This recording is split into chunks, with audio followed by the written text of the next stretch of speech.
બોલો ગણપતિ મહારાજ કી જય।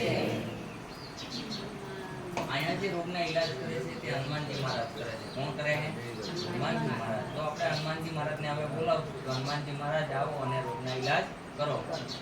હનુમાનજી મહારાજ પાસે ઘણી બધી વિદ્યા હતી જેને કારણે સંતોને ઊંચા નીચા કરતા હતા, એવું બધું કરતા હતા। તો એમાં સંતને ક્રોધ આવ્યો અને શ્રાપ આપ્યો કે તમારી વિદ્યા કોઈ જગાડશે તો જ કામ કરશે, નકર કામ કરશે નહીં।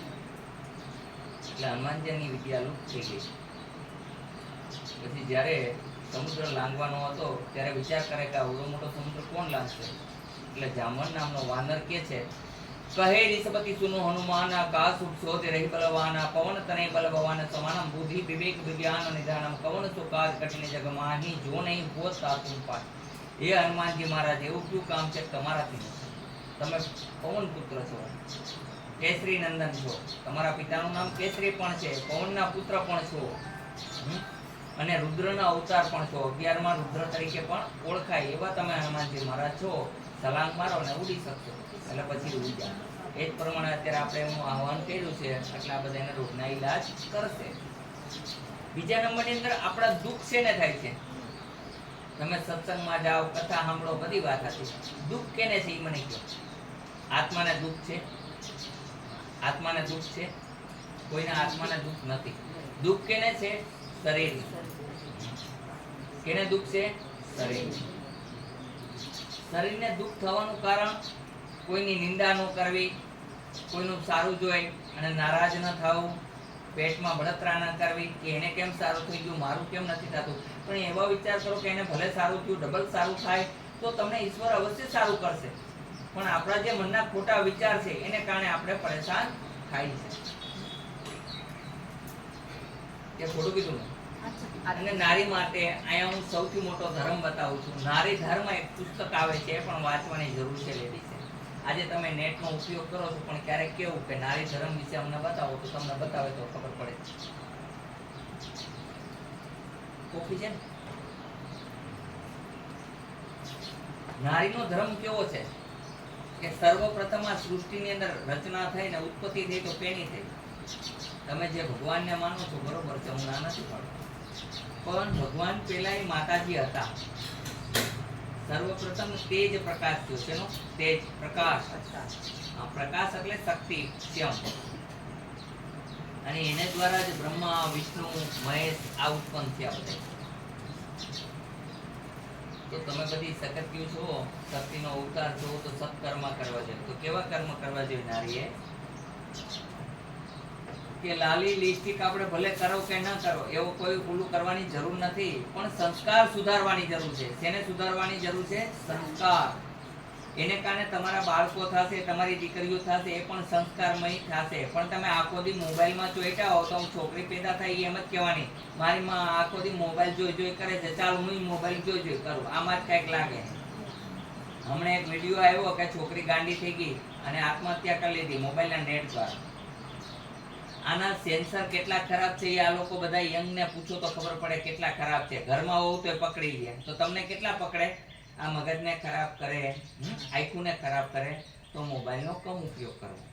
સત્ય ભજન શું છે કે બાળકોને એવું શીખવાડો કે સારા કર્મ કરે, માતા પિતાની સેવા કરે। આજે માં અમે દીકરો થઈ જાય એનું કારણ શું? તમે એવું શીખવાડતા નથી, એટલે જેવું આપશો એવું જ પામશો। તો શું આપવું જોઈએ? છોકરાઓને શું આપવું જોઈએ?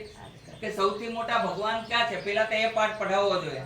તો ગણપતિએ કોઈ ભગવાનની પૂજા કરી નથી, માતા પિતાની સેવા કરી, તો આજે સર્વશ્રેષ્ઠ છે, આખા જગતમાં પૂજાય છે। ખોટી વાત હોય તો કયો મને? છે ખોટી વાત? અને પત્ની છે, ઓમ પતિ અધિ પરમેશ્વરાય નમઃ, આ મંત્ર જાપ કરે એટલે એને કોઈ મંત્ર કરવાની જરૂર નથી। પતિ છે, પર સ્ત્રીને માં, બેન, દીકરી સમાન ગણે અને પર સ્ત્રી સામે ખોટી દ્રષ્ટિ ન કરે તો એના જેવું કોઈ નથી। એટલે સત્કર્મ કરવા જરૂરી છે। સત્યંશુએ પતિ ભક્તિથી બ્રહ્મા, વિષ્ણુ, મહેશને પરાસ્ત કરી દીધા। સાવિત્રી યમરાજને પરાસ્ત કરી દીધા। કર્યા કે ના કર્યા?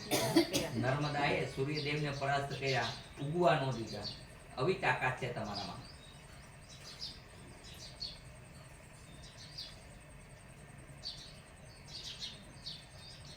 ને હું એવું નથી કહેતો કે હું કોઈ જ્ઞાની છું ને તમે અજ્ઞાની છો. હરેક વ્યક્તિમાં જ્ઞાન હોય જ છે. મેં ક્યારેય એવું સમજ્યો જ નથી. કારણ કે કોઈ મોટરસાયકલ રિપેર કરવા વાળો હોય અને સામે કાર રિપેર કરવા વાળો હોય, તો કાર વાળો છે તે મોટરસાયકલ રિપેર ન કરી શકે અને મોટરસાયકલ વાળો કાર રિપેર ન કરી શકે. એટલે સૌને દિમાગ આપ્યા જ હોય. હવ રીતથી હોશિયાર જ છો.